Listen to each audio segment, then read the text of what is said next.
हैं सबसे मेन चीज हम लोगों के लिए यही है, ठीक है ना। शिक्षा का अधिकार एक मौलिक अधिकार है, ठीक है ना, इसको जोड़ा गया है। संविधान के 86वें संशोधन 2002 में, 86वां संशोधन जो हुआ 2002 में, 86वें संशोधन अधिनियम 2002 के द्वारा अनुच्छेद 21 का, है ना, इसमें जो है अंतर्स्थापित करके एक नया मूल अधिकार जो है बनाया गया।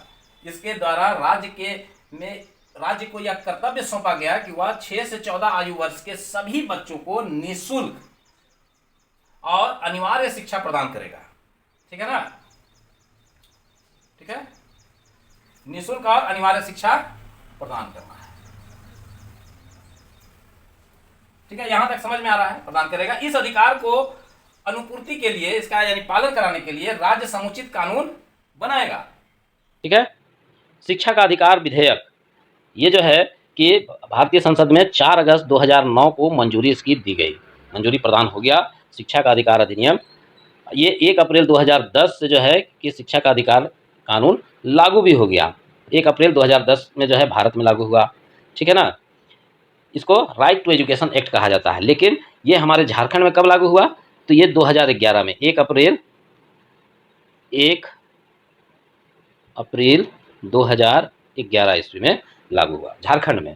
लेकिन भारत में जो है 2010 में जो है लागू हुआ। इस कानून के तहत बच्चों को अनिवार्य एवं निःशुल्क शिक्षा सुनिश्चित कराने के लिए अनेक जो है कि प्रावधान किए गए। इनमें से शिक्षकों की नियुक्ति, ठीक है, शिक्षक की नियुक्ति, उसका प्रशिक्षण, निजी स्कूल में बच्चों का प्रवेश देने संबंधी आरक्षण। तुम लोग जानते हो कि कई एक सालों से जो है कि हम लोग जो बच्चे जो है कि आरक्षित वर्ग के हैं और पढ़ना चाहते हैं, कमज़ोर हैं, उनको हम लोग जो है कि स्कूल से जो प्राइवेट स्कूल में पढ़ना चाहता है उसको जो है कि 25% आरक्षण देके जो है कि वहाँ प्राइवेट स्कूलों में 25% आरक्षण है और वहाँ पर इन लोगों का प्रवेश होता है। स्कूलों में मिड डे मील समेत अन्य आवश्यक सुविधाओं के विकास हेतु भी आवश्यक कदम उठाए गए हैं, ठीक है।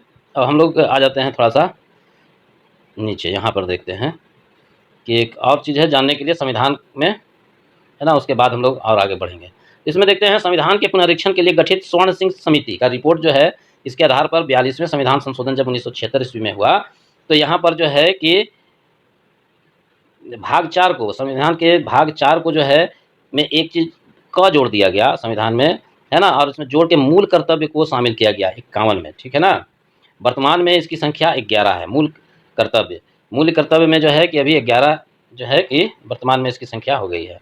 अब हम लोग देखते हैं, कर्तव्य भी जान गए, है ना। अब हम लोग देखते हैं धर्मनिरपेक्षता क्या है। धर्मनिरपेक्षता का शाब्दिक अर्थ क्या है? धर्म के प्रति निष्पक्ष भाव रखना, यानी कोई पक्षपात नहीं करना धर्म के प्रति।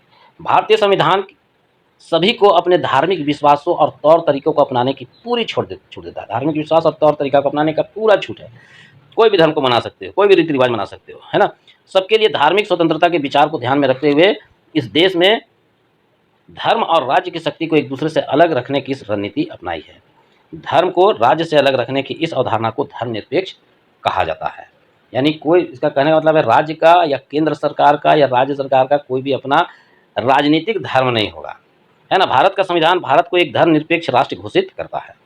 भारतीय राज्य की भागडोर जो है ना किसी एक धार्मिक समूह के हाथों में होगी, ना ही राज्य किसी एक धार्मिक संगठन का जो है अंग होगा, है ना, एक धर्म का समर्थन करेगा। भारत में विद्यालय, कचहरी, थाने और दफ्तर जैसी सरकारी संस्थाओं में किसी खास धर्म को प्रोत्साहन देने की अपेक्षा नहीं की जाती है।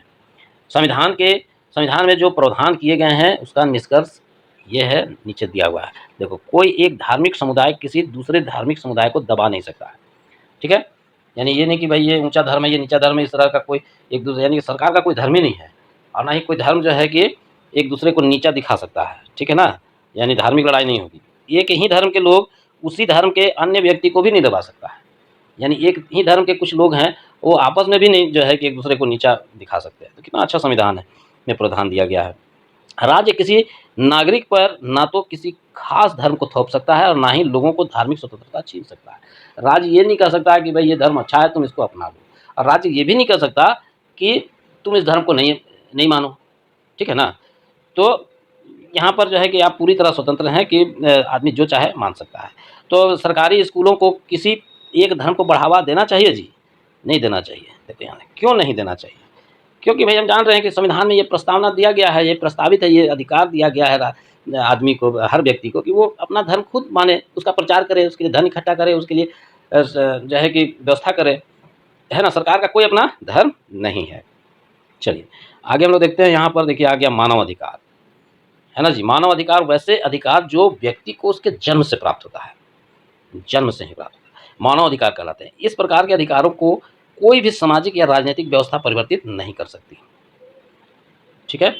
मानव अधिकार से तात्पर्य उन सभी अधिकारों से है जो व्यक्ति के जीवन, स्वतंत्रता, समानता एवं प्रतिष्ठा से जुड़ा हुआ है। कहने का मतलब जो उसके मौलिक अधिकार से जुड़ा हुआ है, ठीक है। इसमें संविधान में वर्णित मूल अधिकार के अलावा अंतर्राष्ट्रीय समझौते के फलस्वरूप संयुक्त राष्ट्र महासभा के द्वारा स्वीकार किए गए अधिकार भी शामिल हैं। वो कौन कौन से हैं देखो। इन अधिकारों में जो है प्रदूषण मुक्त वातावरण में जीने का अधिकार, यानी अब जो है राज्य सरकार या केंद्र सरकार किसी भी व्यक्ति को प्रदूषण मुक्त वातावरण में जीने के लिए मजबूर नहीं कर सकती है। यानी राज्य को या देश को या केंद्र को जो है कि ये सुनिश्चित करना होगा कि पर्यावरण पर ध्यान देना होगा ताकि प्रदूषण कम हो, है ना। अभिरक्षा में यातनापूर्ण जो है और अपमानजनक व्यवहार ना होने संबंधी अधिकार भी शामिल है, यानी किसी को जो है जबरन यातना नहीं दिया जाता, उसमें उसको अपमानजनक शब्द नहीं बोला जा सकता, इस पर भी जो है मानव अधिकार लागू होता है। तथा महिलाओं के साथ सम्मानजनक व्यवहार अगर कोई नहीं करता है तो उस पर भी जो है मानव अधिकार का उल्लंघन माना जाता है। मानव अधिकार दिवस जो है कि हम लोग हर साल जो है 10 दिसंबर को मनाते हैं। मानव अधिकार दिवस दुनिया भर में मनाया जाता है। इसका पहला बार शुरुआत जो हुआ था 1948 ईस्वी में हुआ था। पहली बार संयुक्त राष्ट्र महासभा द्वारा जो है 10 दिसंबर को हर साल इसे मनाने के उद्देश्य की घोषणा की गई। तब से मानव अधिकार दिवस मनाने का मुख्य लक्ष्य है कि मानव उद्देश्य में मानव को जो है मानव जीवन में, उसका उद्देश्य क्या है कि मानव जीवन में गरीबी का उन्मूलन करना, है ना।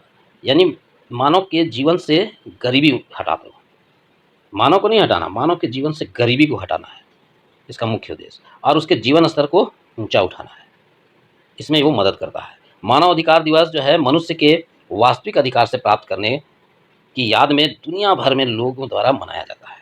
भारत में मानव अधिकार की रक्षा के लिए कई उपाय किए गए हैं। सांसद और कार्यपालिका को क्रमशः देश में कानून बनाने का निर्माण और क्रियान्वयन का कार्य भी सौंपा गया है, ठीक है। अब संसद में भी जो है कि केंद्र सरकार के रूप में जो है कि मनाया जाए, यानी उसको कानून बनाने का सौंपा गया अधिकार, और राज्य में भी सौंपा गया है।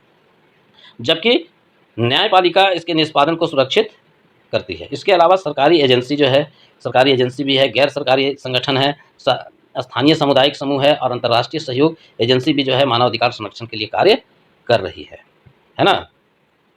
भारत सरकार के द्वारा जो है मानव अधिकार संरक्षण अधिनियम के तहत जो है 1993 ईस्वी में राष्ट्रीय मानव अधिकार आयोग का गठन किया गया भारत में। राष्ट्रीय मानव अधिकार अधिनियम का गठन कब हुआ?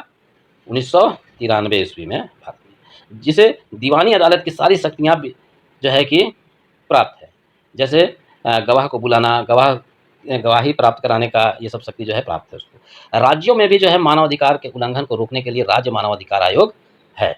मानव अधिकार आयोग का जो है निम्नलिखित कार्य है जो दिया गया है, इसको हम लोग देखते हैं।